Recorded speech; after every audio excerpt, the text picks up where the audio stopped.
Hello everyone, welcome back to the run academy. तो आज के लेक्चर के अंदर हम क्लास 9th आईसीएसई फिजिक्स का जो चैप्टर नंबर 9 है, जिसका नाम है करंट इलेक्ट्रिसिटी, उसके पार्ट ए की थ्योरी हम डिस्कस करने वाले हैं। तो बिना कोई टाइम वेस्ट किए चलिए शुरू करते हैं। तो सबसे पहला जो टॉपिक हमने आज करना है उसका नाम है सोर्सेज ऑफ डायरेक्ट करंट। तो देखो, पहला सवाल मन में यही आता है कि एक्चुअली में डायरेक्ट करंट होता क्या है। देखिए, अगर मैं इसके एब्रिविएशंस के बारे में बात करूं तो हम इसको डीसी करंट भी बोलते हैं। हमारे पास ना एक्चुअली दो तरह के करंट है जो हम नॉर्मली स्टडी करते हैं। एक तो डायरेक्ट करंट और दूसरा होता है ऑल्टरनेटिंग करंट, जिसकी सप्लाई हमारे घर में होती है। इन दोनों में डिफरेंस क्या है?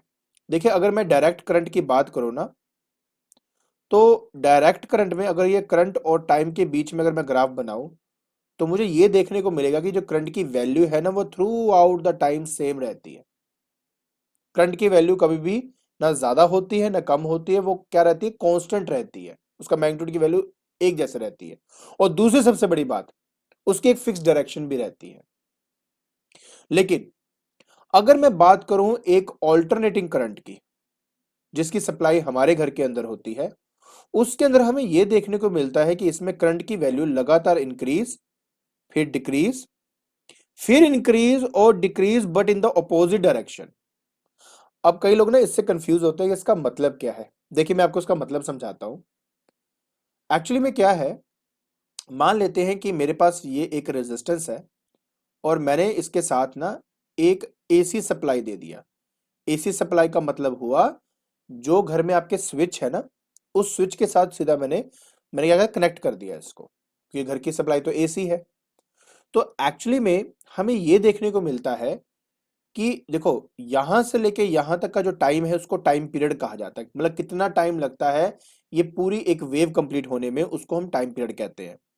तो हाफ टाइम पीरियड के अंदर ये देखने को मिलता है कि जो करंट की डायरेक्शन है, मान लेते हैं कि इस तरफ जा रहा है, तो अगले हाफ टाइम पीरियड के लिए वही करंट की वैल्यू ऑपोजिट डायरेक्शन में ट्रेवल करती है। मतलब एक कंप्लीट टाइम पीरियड के लिए आधे टाइम के लिए वो क्लॉकवाइज जाएगी, तो आधे टाइम के लिए वो एंटी क्लॉकवाइज जाएगी।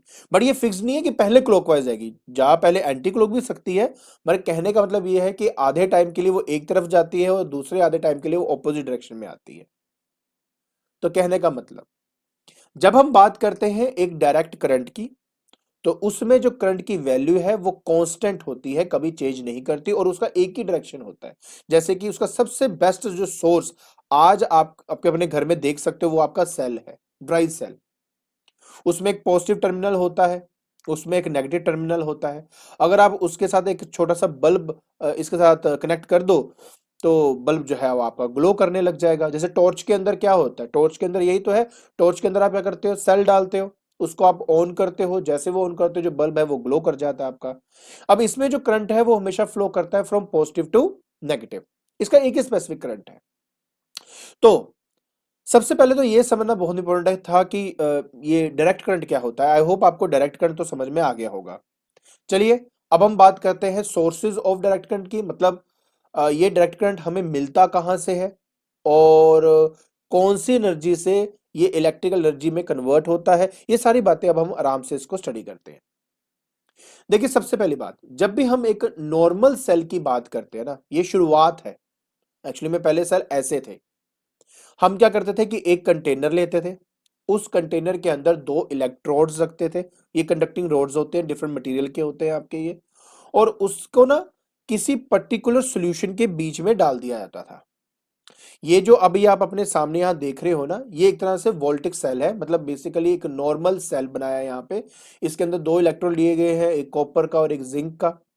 और इसमें H2SO4 डाइल्यूट फॉर्म में डाला गया है। हमें ये देखने को मिलता है कि आफ्टर सम टाइम कि ये जो जैसे कॉपर की रोड है और ये जिंक की जो रोड है ना, ये एक्चुअली एक बन जाता था पॉजिटिव चार्ज और एक बन जाता है आपका नेगेटिव चार्ज। तो बेसिकली हुआ क्या, हुआ ये कि आपकी जो केमिकल एनर्जी है ना, केमिकल्स में क्या है, केमिकल एनर्जी है, वो केमिकल एनर्जी एक्चुअली में इलेक्ट्रिकल एनर्जी में कन्वर्ट हो जाती है। जिसकी वजह से जब भी किसी बल्ब को या कोई भी ऐसी चीज जिनको आपस में कनेक्ट किया जाता है तो इसमें करंट फ्लो होना शुरू हो जाता है। आप बोलते हो सर करंट फ्लो करना शुरू करता ही क्यों है, रीजन क्या है? देखिए बात यह है कि एक बन गया पॉजिटिव, एक बन गया नेगेटिव। सपोज मैं आपको दिखाने के लिए बना रहा हूं, बस एक बन गया पॉजिटिव, एक बन गया आपका नेगेटिव। अब जो पॉजिटिव बना है उसका मतलब है there is a deficiency of electron, और जो नेगेटिव बना है इसका मतलब there is an excess of electrons.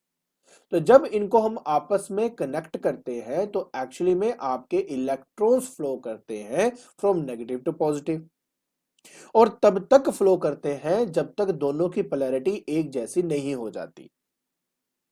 अगर तो इलेक्ट्रोलाइट, ये जो हमने मटेरियल अंदर डाला ना इसको इलेक्ट्रोलाइट कहते हैं, अगर ये इलेक्ट्रोलाइट अपनी केमिकल एनर्जी को लगातार इलेक्ट्रिकल एनर्जी में कन्वर्ट करता जाएगा, मतलब कि वो लगातार इसमें पॉजिटिव और नेगेटिव चार्ज को मेंटेन करता जाएगा, तब तक तो ये सेल आपका काम करेगा। जिस टाइम आपकी सारी की सारी केमिकल एनर्जी इलेक्ट्रिकल एनर्जी में कन्वर्ट हो गई, मतलब ये कि आफ्टर सम टाइम यहां के इलेक्ट्रॉन्स ने यहां के पॉजिटिव पोलैरिटी को अगर खत्म कर दिया या न्यूट्रलाइज कर दिया, या और इजी वे में कहूं कि दोनों का चार्ज एग्जैक्टली जब सेम हो जाएगा, तब इसमें से करंट फ्लो होना बंद हो जाएगा। अब तो बात सिर्फ ये है कि हमारे पास अब दो काइंड्स ऑफ सेल होते हैं, एक होता है प्राइमरी, एक होता है सेकेंडरी सेल, जिसको एक्यूमुलेटर भी कहा जाता है। पहले हम बात प्राइमरी सेल की कर लेते हैं। देखो बेटा, सबसे पहली बात ये है, ये वो सेल हैं जिनके केमिकल रिएक्शन को रिवर्स नहीं किया जा सकता। अब आप बोलेंगे सर इसका मतलब क्या हुआ? देखिए एक्चुअली में ना हमारे पास दो तरह के सेल होते हैं। एक वो सेल है जिसको एक बार आपने यूज कर लिया तो बस वो खत्म है, फिर आप उसको फेंकोगे, वो प्राइमरी है। सेकेंडरी सेल वो सेल होते हैं जिनको हम बार बार रिचार्ज कर सकते हैं। बड़ा अच्छा एग्जांपल दूंगा आपको मैं। टॉर्च के अंदर का जो सेल है वो ड्राई सेल है, वो प्राइमरी सेल है आपका। आपने उसको एक बार यूज किया, आप उस सेल को दोबारा यूज नहीं कर सकते। आपके सेल फोन के अंदर जो बैटरी डलती है वो रिचार्जेबल बैटरी होती है, मतलब जैसे आपने मोबाइल यूज किया, आपकी बैटरी खत्म होगी, फिर आप उसको क्या करते हो, आप अपने चार्जर के साथ लगाते हो, तो बैटरी दोबारा रिचार्ज होती है कि नहीं होती है आपकी? तो इसलिए वो जो आपका सेल होगा वो आपका एक सेकेंडरी सेल है। तो कहने का मतलब है, अब सेकेंडरी सेल का मतलब क्या हुआ कि जब मैंने इलेक्ट्रिसिटी प्रोवाइड करी तो मेरे इलेक्ट्रिसिटी ने क्या किया, केमिकल एनर्जी को जनरेट कर दिया, और जब मुझे उसका यूज लेना है तो chemical energy basically electrical energy में कन्वर्ट हो जाएगा। जब हम बात करते हैं प्राइमरी की, तो उसमें मैं केमिकल रिएक्शन को रिवर्स नहीं कर सकता। एक बार केमिकल रिएक्शन टेक प्लेस करके एक बार उसने एक को पॉजिटिव एक को नेगेटिव कर दिया, तो जब वो पॉजिटिव और नेगेटिव फैक्टर खत्म हो जाएगा तो सेल भी खत्म हो जाएगा। ठीक है, तो मतलब आप उस सेल को डिस्कार्ड कर देते हो जब उसका सारा का सारा केमिकल एनर्जी इलेक्ट्रिकल एनर्जी में कन्वर्ट हो जाता है। बाकी ये बात भी सही है कि डिपेंडिंग अपॉन कि कौन से मटेरियल के इलेक्ट्रोड्स आपने यूज किए हैं और कौन सा इलेक्ट्रोलाइट आपने यूज किया है, तो हमारे पास different different types of primary cell है, जिसमें हमारे पास वोल्टिक सेल भी है, एक लेक्लेंचे सेल भी है, डैनियल सेल भी है, ड्राई सेल भी है। ऐसे कई सारे सेल्स है डिपेंडिंग अपॉन ये कौन सा आप इलेक्ट्रोड यूज कर रहे हो, कौन सा इलेक्ट्रोलाइट आप यूज कर रहे हो। अब हम बात कर लेते हैं बेटा अपने सेकेंडरी सेल्स की। देखिए, आप अच्छी तरह जानते हो कि अगर आपके मोबाइल को आप ज्यादा देर तक यूज करते हो तो जो आपकी जो बैटरी है मोबाइल की वो खत्म हो जाती है, राइट? फिर आप क्या करते हो, उसको चार्जर से लगाते हो, थोड़ी देर बाद आप देखते हो कि आपकी जो बैटरी है वो फिर से चार्ज हो गई। तो पहले केस में क्या हुआ? पहले केस के अंदर जब आपने बैटरी का यूज कर रहे थे, उस केस में बैटरी की जो केमिकल एनर्जी है वो एक्चुअली में इलेक्ट्रिकल एनर्जी में कन्वर्ट हो रही थी, और आप उसकी हेल्प से अपने जो मोबाइल है उसको यूज कर रहे थे। लेकिन जब आपने अपने मोबाइल को चार्जर से कनेक्ट किया तो उस केस में आपकी इलेक्ट्रिकल एनर्जी फिर से केमिकल एनर्जी में स्टोर हो गई। तो मतलब क्या हुआ? मतलब सिर्फ ये है कि चार्जिंग के टाइम पर आपकी जो इलेक्ट्रिकल एनर्जी है वो केमिकल एनर्जी में बदल जाती है, और साथ में वो स्टोर हो जाती है इन द सेल, क्योंकि स्टोर हो जाती है ना बेटा, इसलिए उसको स्टोरेज सेल भी कहते हैं हम अपना। और दूसरा, जब उस सेल को हम यूज करते हैं करंट प्रोवाइड करने के लिए, तो उस केस में आपकी जो केमिकल एनर्जी है वो एक्चुअली में इलेक्ट्रिकल एनर्जी में कन्वर्ट हो जाती है। तो आई होप आपको ये अच्छी तरह समझ में आ गया होगा कि बेसिकली प्राइमरी सेल क्या होता है, सेकेंडरी सेल क्या होता है, और अगर नहीं आया तो अब इनके डिफरेंसेस देख लीजिए। पहली बात तो देखो आपके सामने ही है कि जो केमिकल रिएक्शन है ना वो इरिवर्सिबल होता है प्राइमरी का, बट सेकेंडरी का रिवर्सिबल होता है। मतलब हम केमिकल से इलेक्ट्रिकल यूज करने के बाद दोबारा इलेक्ट्रिसिटी प्रोवाइड करके हम उससे केमिकल एनर्जी को दोबारा जनरेट कर देते हैं। इसमें केमिकल एनर्जी कन्वर्ट होता है इलेक्ट्रिकल एनर्जी के अंदर, जिसकी वजह से हमें करंट मिलता है। इस केस में क्या होता है कि फर्स्ट इलेक्ट्रिकल एनर्जी कन्वर्ट होती है केमिकल एनर्जी में, उसके बाद जब जब हम करंट उसमें पास करते हैं, उसके बाद केमिकल एनर्जी कन्वर्ट होती है इलेक्ट्रिकल एनर्जी के अंदर जब हम उसका यूज कर रहे हैं, या फिर बैटरी जब आपकी डिस्चार्ज हो रही है। So it cannot be recharged, it can be recharged. इसका जो इंटरनल रेजिस्टेंस है वो ज्यादा होता है, और इसका इंटरनल रेजिस्टेंस बेटा लो होता है आपका, बहुत लाइट और चीप प्राइस का होता है बेटा आपका ये। हाँ, अगर आप ये जो सेकेंडरी सेल बाजार मार्केट में लेके आओगे थोड़े से महंगे होते हैं आपके, ठीक है। एंड दूसरी बात, हैवी भी होता है, कॉस्टली तो है ही है आपके पास, ठीक है ना आपका। तो आई होप आपको ये प्राइमरी सेल और ये सेकेंडरी सेल समझ में आ गया होगा। गुड। चलिए अब हम स्टडी करते हैं बेटा इलेक्ट्रिक करंट के बारे में। देखिए बात पता क्या है, बात बहुत सिंपल है। जब मान लीजिए कि मेरे पास ना बेटा एक ग्लास रोड है, सपोज मेरे पास ये एक ग्लास रोड है और मेरे पास एक सिल्क है। जब हम ग्लास रोड और सिल्क को आपस में रब करते हैं ना, तो हमें यह देखने को मिलता है कि ग्लास रोड के ऊपर पॉजिटिव चार्ज आ जाता है और सिल्क के ऊपर एक नेगेटिव चार्ज आ जाता है। सो बेसिकली कहने का मतलब यह है कि हमारे पास दो तरह के चार्जेस हैं, one is positively charge, another is negative charge. End of course with observation हमें यह बात पता चली कि जो लाइक चार्जेस हैं वो एक दूसरे को रिपेल करते हैं, जैसे पॉजिटिव पॉजिटिव या नेगेटिव नेगेटिव एक दूसरे को रिपेल करते हैं, और अनलाइक चार्जेस जो है जैसे पॉजिटिव और नेगेटिव हो गया, ये एक दूसरे को अट्रैक्ट करते हैं, अट्रैक्ट करते हैं। इतनी बात तो क्लियर होगी। गुड। अब मैं आपको आगे बताता हूं। तो सबसे पहली बात यह है कि कोई भी चार्ज एग्जिस्ट कैसे करता है। तो कहा जाता है कि बेटा जो चार्ज है ना वो एक्चुअली एग्जिस्ट करता है स्मॉल स्मॉल पैकेट्स के अंदर, जिन पैकेट्स के अंदर होता है एलिमेंट्री चार्ज पार्टिकल। मतलब मैं समझाता हूं, घबराइए ना। मतलब ये कि मान लो ये पैकेट है, इस पैकेट के अंदर बेटा हमारे पास दो प्लस ई है और एक माइनस ई है। ई क्या है? ई है एलिमेंट्री पार्टिकल। एलिमेंट्री का मतलब चार्ज की सबसे छोटी वैल्यू। तो और उसकी वैल्यू क्या होती है? 1.6 इंटू 10⁻⁻19 कूलम। ये मेरी ई की वैल्यू है। अब इसमें जितने ई होंगे ना वही उस पैकेट का चार्ज होगा। तो इस केस में एक काम करते हैं, एक ई और लिख देते हैं। तो यहाँ पे 3 ई है, एक माइनस है, ये माइनस इस प्लस को न्यूट्रलाइज कर देगा, तो कितने रह गए? सिर्फ 2। तो इस पर्टिकुलर पैकेट का जो चार्ज है, चार्ज को क्यू से रिप्रेजेंट करते हैं, वैल्यू आ जाएगी बेटा 2 इंटू ई। इन जनरल किसी भी चार्ज को बेटा अगर मुझे फॉर्मूला से रिप्रेजेंट करना है तो वो होता है प्लस माइनस एन इंटू ई, जिसमें n का मतलब होता है बेटा कि नंबर ऑफ एलिमेंट्री पार्टिकल्स कितने हैं उसके अंदर। e बेटा मेरा एलिमेंट्री पार्टिकल है जिसकी वैल्यू 1.6 10⁻⁻19 है। q यहां पे मेरे चार्ज को रिप्रेजेंट करता है, ठीक है। एंड अगर तो एक्सेस ऑफ इलेक्ट्रॉन्स है किसी बॉडी पे तो बेटा ऑटोमेटिकली वो नेगेटिवली चार्ज है, और किसी बॉडी में अगर डेफिशिएंसी हो गई इलेक्ट्रॉन्स की तो वो क्या बन जाएगा? एक पॉजिटिवली चार्ज बन जाएगा। अब मेन मेन बातें देख लो। पहली बात, जो चार्ज है वो एक स्केलर क्वांटिटी है, आप उसको अलजेब्रिकली ऐड या सब्ट्रैक्ट कर सकते हो। इसका जो एसआई यूनिट है बेटा वो कूलम होता है। कूलम जो है वो इसका एसआई यूनिट है, ठीक है। इसके अलावा बस यही कि इसके स्मॉलर यूनिट्स की अगर मैं बात करूं तो 1 माइक्रो कूलम भी होता है। 1 माइक्रो मतलब 10⁻⁻6 कूलम, ये इसकी वैल्यू होती है बेटा। 1 मिली कूलम की बात करें तो 10⁻⁻3 कूलम होता है। 1 नैनो कूलम की बात करो तो 10⁻⁻9 कूलम होता है।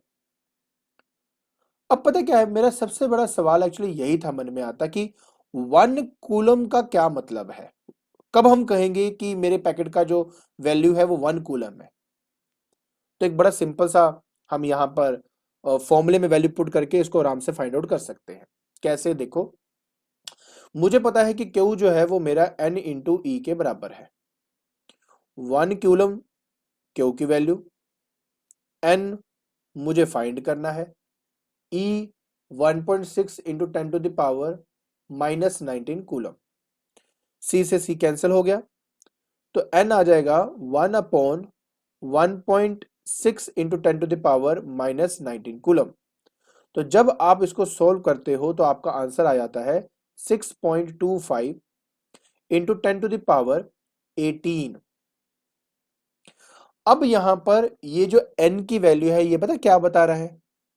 वो ये बता रहा है कि एक ऐसा पैकेट जिस पैकेट में इतने नंबर ऑफ ई होंगे ना, उस पैकेट की वैल्यू होगी 1 कूलम। तो 1 कूलम बहुत बड़ा चार्ज होता है। 1 कूलम को बनाने के लिए किसी बॉडी के ऊपर इतने चार्जेस, मतलब इतने ई होने चाहिए। मतलब ये मैं आपको समझा देता हूं कि अगर आप चाहते हो कि +1 कूलम, तो इसका मतलब है कि उस पर्टिकुलर बॉडी में से इतने इलेक्ट्रॉन्स निकलने चाहिए। अगर आप चाहते हो कि नहीं ये होना चाहिए -1 कूलम, तो इसका मतलब है कि उस बॉडी के ऊपर इतने इलेक्ट्रॉन्स ऐड होने चाहिए, तब जाके वो -1 कूलम होगा। आई होप आपको ये कूलम तो समझ में आ गया होगा और ये 1 कूलम क्या होता है ये भी समझ में आ गया होगा। क्योंकि अगर ये समझ में आ गया तो अब मैं आपको करंट के बारे में समझा सकता हूं। तो चलिए अब हम करंट को देखते हैं। तो अब हमें स्टडी करना है बेटा करंट के बारे में, राइट? चल देखते हैं। देखो बेटा, मार्केट से मान लेते हैं कि आप ना एक कॉपर की वायर ले आते हो। मान लो ये मेरी एक कॉपर की वायर है। तो एट रूम टेम्परेचर आपको पता बेटा कि कॉपर के आउटर मोस्ट शेल में 2 इलेक्ट्रॉन्स होते हैं। अगर उस कॉपर के एटम में से 2 इलेक्ट्रॉन निकल जाए तो वो बन जाएगा कॉपर का आयन, और वो 2 इलेक्ट्रॉन जो हैं वो आपके ऐसे इस पर्टिकुलर वायर के अंदर रैंडमली मूव करते हैं in all of the direction. और ऐसा इसलिए करते हैं क्योंकि एट रूम टेम्परेचर इनको काइनेटिक एनर्जी मिल जाती है, एंड उस काइनेटिक एनर्जी की वजह से ये लगातार रैंडमली मूव करते हैं in all of the direction. मैं यहां पे बात कर रहा हूं सिर्फ एक कॉपर के आयंस की। अब आप अच्छी तरह जानते हो कि कॉपर की अगर वायर होगी तो उसमें कितने सारे कॉपर के आयंस होंगे और उनमें से निकले हुए कितने सारे आपके इलेक्ट्रॉन्स होंगे जो रैंडमली मूव कर रहे होंगे in all of the direction. क्योंकि ये इलेक्ट्रॉन्स रैंडमली मूव करते हैं in all of the direction, इसी वजह से जब आप मार्केट से वायर लेके आते हो तो उस वायर में कोई भी करंट नहीं होता है। लेकिन जब आप इसी वायर को किसी एक्सटर्नल सेल के साथ कनेक्ट कर लेते हो तो इस वायर में करंट फ्लो होना शुरू हो जाता है। ऐसा क्यों? ऐसा इसलिए, मैं अब आपको इसके बारे में बता रहा हूं, बट मैं जानबूझ के ज्यादा डिटेल में नहीं लेके जाऊंगा क्योंकि मैं आपको कंफ्यूज नहीं करना चाहता है इसको। तो क्या होता है कि जब हम उसके एक एंड को पॉजिटिव टर्मिनल और एक एंड को नेगेटिव टर्मिनल से कनेक्ट करते हैं तो इसके अंदर जनरेट होती है फील्ड। उस फील्ड का नाम होता है इलेक्ट्रिक फील्ड। ठीक है, ये इसको डिटेल में आप +2 में बेसिकली पढ़ोगे, तो मैं अभी बस सिंपली बता रहा हूं। वो इलेक्ट्रिक फील्ड इन इलेक्ट्रॉन्स पे फोर्स अप्लाई करती है और उस फोर्स की वजह से वो इस फील्ड के ऑपोजिट डायरेक्शन में मूव होने लग जाते हैं। क्यों? क्योंकि ये इलेक्ट्रॉन्स नेगेटिवली चार्ज्ड है। तो जो नेगेटिव चार्ज होता है ना वो इलेक्ट्रिक फील्ड के ऑपोजिट डायरेक्शन में जाता है, और जो पॉजिटिव चार्ज है वो हमेशा इलेक्ट्रिक फील्ड के अलोंग जाता है। ये बात समझना। अब कॉपर आयन का मास बहुत ज्यादा है, वो नहीं मूव करेंगे, जो वो जहां है वो वहीं के वहीं रहते हैं, वो इमोबाइल नेचर के होते हैं। बट इलेक्ट्रॉन का मास बहुत कम होता है और ये इलेक्ट्रिक फील्ड इन इलेक्ट्रॉन्स को एक्सेलरेट करने के लिए सफिशिएंट होती है।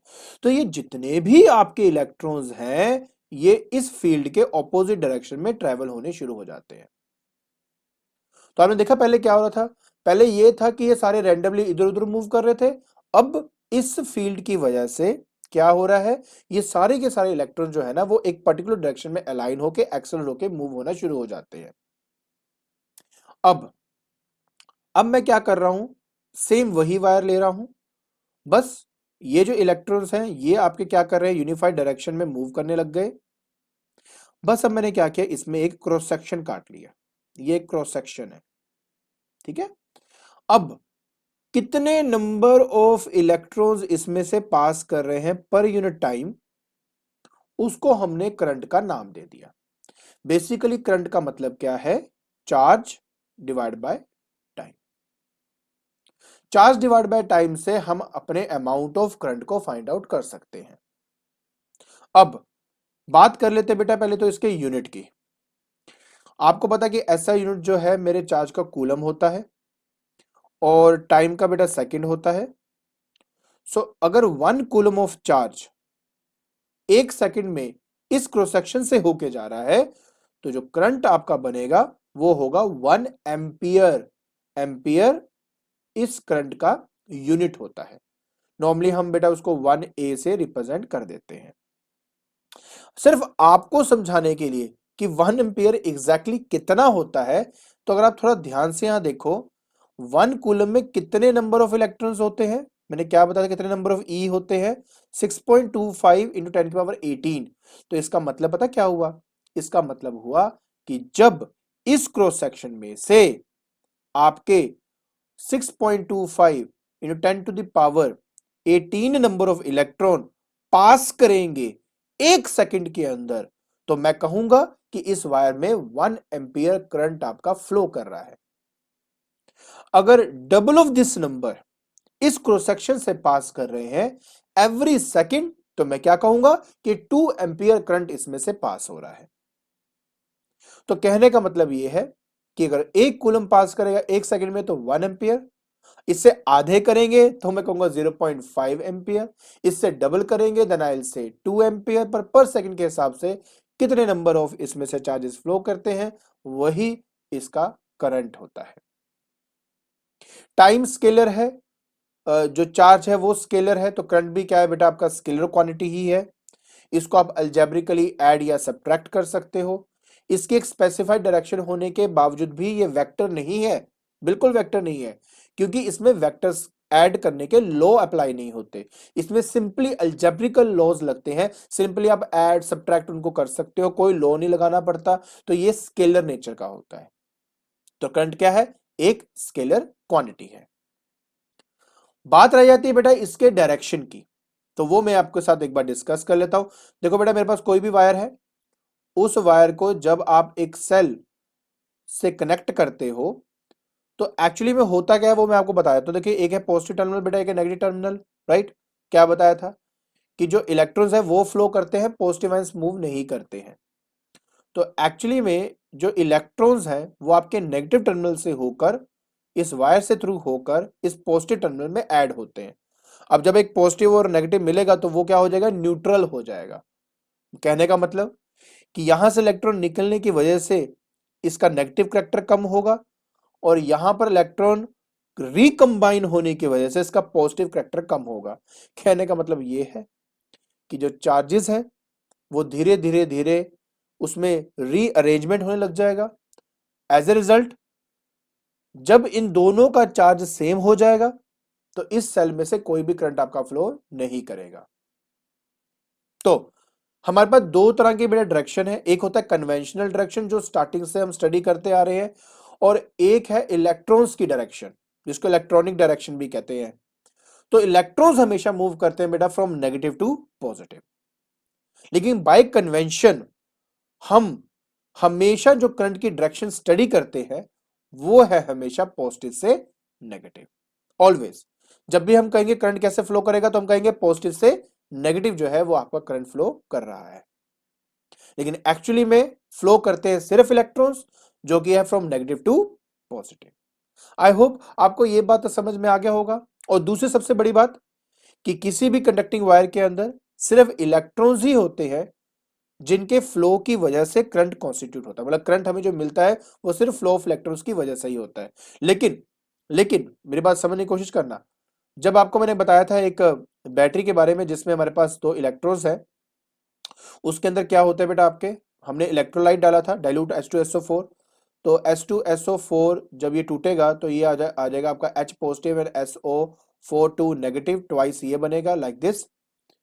अब ऐसे कंडीशन के अंदर बेटा आपके पॉजिटिव आयंस भी मूव करते हैं और नेगेटिव आयंस भी मूव करते हैं। इसी वजह से ऐसे सिस्टम के अंदर जो करंट आपका कॉन्स्टिट्यूट होगा वो दोनों चार्जेस की वजह से होता है, मतलब पॉजिटिव चार्ज की वजह से भी और नेगेटिव चार्ज की वजह से भी, एंड डिवाइड बाय टी कर दूंगा, that will be the net current of the system. लेकिन जब मैं वायर्स की बात करता हूं तो सिर्फ इलेक्ट्रॉन्स ही मूव करते हैं, पॉजिटिव आयन कभी मूव नहीं करते।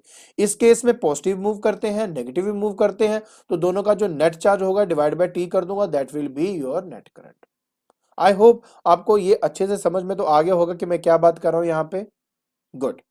तो इस तरीके से बेटा हमने अपने करंट को स्टडी करना था। बाकी मैंने आपको बता दिया बेटा कि जिसका यूनिट है वो एम्पियर होता है। हाँ, मिली एम्पियर होगा तो दैट विल बी 10 की पावर -3 एम्पियर। अगर माइक्रो एम्पियर होगा तो that will be 10 to the power -6 ampere. तो इस तरह से हम उसको आपस में कन्वर्ट कर सकते हैं। आई होप आपको ये जो करंट है अच्छी तरह समझ में आ गया होगा। ठीक है, तो आज के लेक्चर के अंदर हमने स्टडी किया डायरेक्ट करंट के बारे में, ऑल्टरनेटिंग करंट के बारे में, और बेसिकली तो हमने स्टडी किया अपने डायरेक्ट करंट के बारे में ही। और फिर हमने ये स्टडी किया कि एक्चुअली में what are the sources of direct current. I hope आपको आज का लेक्चर समझ में आ गया होगा। अगर आपको मेरी वीडियो पसंद आ रही है तो please like it, share it and subscribe it. आज के लिए बस इतना ही। Thank you so much.